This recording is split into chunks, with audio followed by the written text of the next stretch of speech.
Because I can tell you last night, every guy that flew in here and was getting ready for their first day as a Los Angeles Charger, they slept like babies, waking up every hour crying. The Chargers rookies have finally hit the field, and we have our first looks at them in Chargers uniforms and in practice. Now, even though we're just talking about practice, like Allen Iverson said, you know, there are some very exciting takeaways still that show how bright of a future that some of these rookies have. And I'm not saying that this is everything, but there are certainly some things here that we can take away that show that they have a bright future.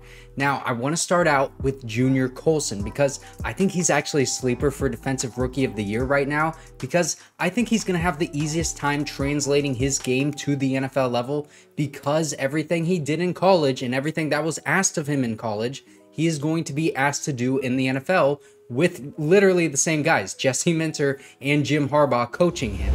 Junior he knows the defense so well. It's such an incredible thing. I'm not saying he's going to be wearing any dots or anything anytime soon. Maybe not, probably not the first year, but he's literally making all the calls. He's making all the linebacker calls. He's making DB calls. The ones that they miss on, Junior will just, you know, he'll make the call and correct the call for the safeties, which is awesome. It finally got to the point.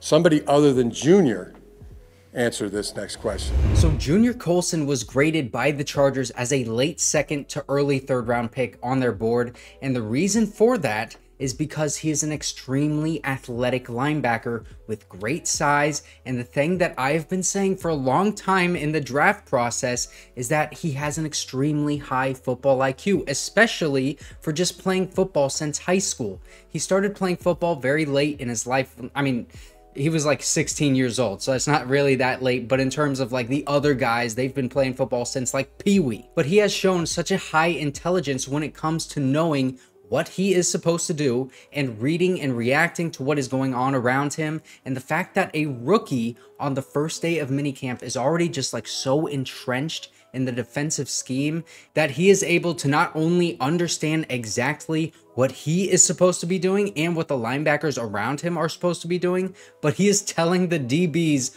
what to do pre-snap. Listen, that is a rare trait that he is showing. And Jim Harbaugh even sounded kind of non-committal to not giving him the green dot to call the plays. He said, yeah, he's probably not going to do that his rookie year, but what if he is the best one to do that in his rookie year? I mean, why would you give that responsibility to someone else when Junior Colson has proven to be the best guy for that job? I understand that he's going to be like a 21-year-old rookie, and you don't want to put all of that responsibility on his plate so early on in his career. You want him to just go out there and have as little thinking as possible. But I just want everyone to remember that Jim Harbaugh did not confirm that he's not going to be wearing the green dot. I would imagine if Junior Colson isn't wearing the green dot, then it would probably be Denzel Perriman. And if it's not him, then it would be like Derwin James. But usually you want a linebacker to do that. I just think Junior Colson, he might be the best one to do that we have on the roster. And obviously Junior Colson, he has played in this scheme before, so it's almost like second nature to him at this point. But not many players are able to fully comprehend a defensive scheme the way that Junior Colson is fully grasping what Jesse Minter is doing.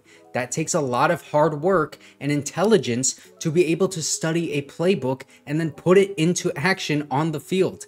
And on top of that, he is the perfect scheme fit at linebacker because of his blitzing ability, his coverage ability, and his physicality. I think, honestly, Junior Colson is going to be great in this defense. And obviously, we have not seen him in action yet. This is like one practice. I'm not saying he's going to be a great player, but all of the signs right now, they are pointing to him being a great piece for this defense for a long time. And Navarro Bauman coaching him up, it gives me even more confidence in him. I love it so far. I mean, just talking about him, this just made me bolt up a little bit. But now I want to hear how Joe Alt is doing. He's pretty close to have everything picked up mentally. So that is literally all that Jim Harbaugh had to say about Joe Alt, which is kind of funny to me because usually Jim Harbaugh just kind of goes on in his interviews and he's like very long-winded. But he was just very blunt, like, hey, Joe Alt, he's pretty close to being all the way there. And that's about it.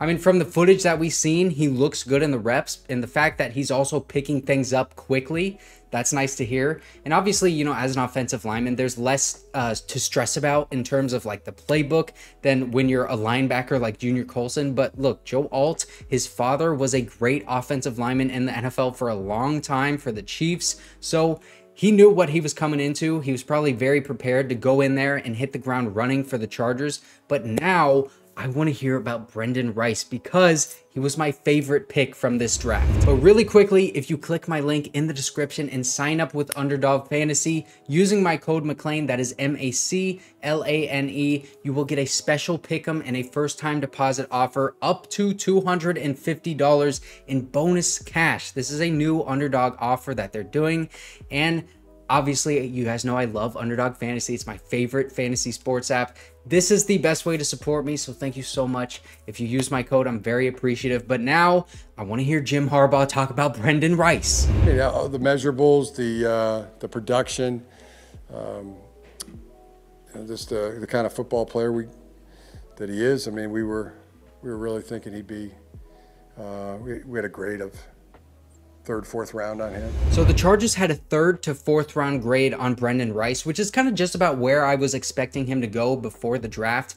I think he fell so far because teams probably felt like he needed to improve his route running so much, and they just thought that his father, being Jerry Rice, that he should be as polished as someone who has been coached by Jerry Rice his whole life, kind of similar to how Marvin Harrison Jr. is so polished in everything that he does, not just his route running, because he has been coached by Marvin Harrison his whole life. But I don't think that's a fair one-to-one comparison because obviously they were brought up in different ways. Brenden Rice said that his father instilled a work ethic in him, but he has done it all on his own, and his dad probably didn't have much of a hands-on approach to coaching him up like Marvin Harrison Jr. had with his dad. So now that he is in the NFL, he said himself that his father was mad that he fell so far in the draft, and he is going to be very involved in his workouts from this point going forward to make sure that every team in the NFL is going to regret passing on Brenden Rice. My dad was hot.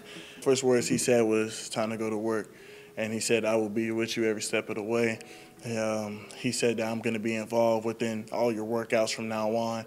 And we got a lot of people to prove wrong, a lot of teams to go ahead and just, man, it's going to be one hell of a story. That's all I'm going to say.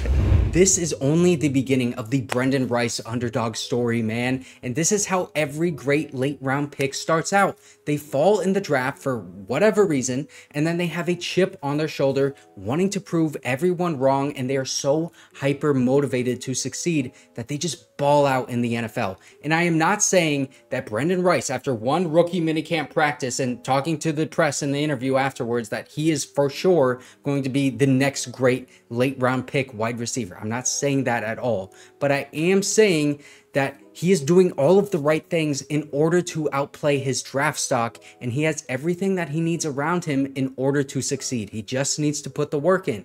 Jerry Rice is going to be more involved in his workouts. If you would say that about any other late round receiver, that Jerry Rice is going to help him out and coach him, you would think, oh my gosh, I'm going to buy stock into this guy. And Brenden Rice himself, he said that Jerry Rice really wasn't helping him out that much before. And now he also has NFL coaches helping him out, like Sanjay Lal, Jim Harbaugh, obviously Greg Roman, Mark Trestman. He also has the physicality that is going to be required of him in this offense in order to get on the field. And most importantly, he is not afraid of hard work, and he is going to do everything in his power in order to succeed. I know what it takes because all my life, like, I've done it on my own up until like now. All my life I put my best foot forward. I was doing it by myself, and I didn't have any other receivers around me. So now it's just like, now I'm actually pairing that with my dad's ability, and it's going to only take it so far.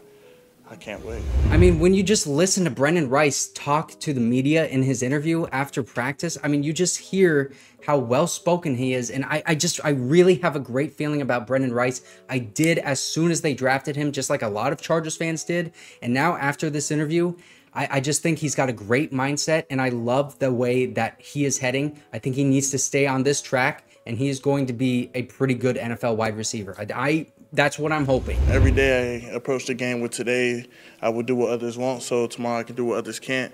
And my work ethic will separate myself. If I can go ahead and do the little things each day in and day out, go ahead and prove myself, go ahead and know my playbook like the back of my hand, and then also be attentive and do the extra little things, I think I will continue to separate myself within this room.